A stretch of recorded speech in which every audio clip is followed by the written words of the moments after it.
Welcome friends. গত রবিবার পশ্চিমবঙ্গে এসেছে ইলেকশন কমিশন অফ ইন্ডিয়ার ফুল বেঞ্চ এবং এই 2-3 দিন ধরে সমস্ত পরিস্থিতি ওনারা পর্যালোচনা করলেন।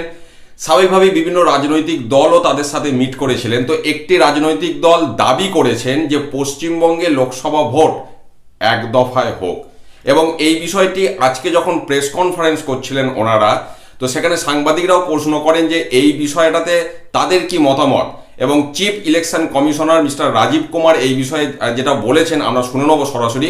কিন্তু একটি বিষয় উনি বলেছেন যে সিদ্ধান্ত যা নেওয়া হবে সেটা পরিস্থিতির দিকে তাকিয়ে সিদ্ধান্ত নেওয়া হবে, অতএব কোনো দুশ্চিন্তার কারণ নেই। আসুন উনি কি বলেছেন সরাসরি প্রেস কনফারেন্সে আমরা একটু শুনে নিই। एक प्रश्न पहले था कि एक दिन की पोलिंग की डिमांड की गई थी और how many phases will be there. तो इसका जवाब ये है कि अभी हम लोग भ्रमण कर रहे हैं सभी राज्यों का। तो पहली बात तो ये निर्धारित नहीं है अभी, लेकिन जब भी निर्धारित होगा तो सबसे पहले हम प्रेस को ही बताएंगे और किसी को नहीं बताएंगे। You will come to know of this when the announcement takes place in Delhi.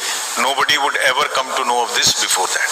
So we have heard all the parties. We'll keep all their suggestions in mind while deciding depending on the local situations.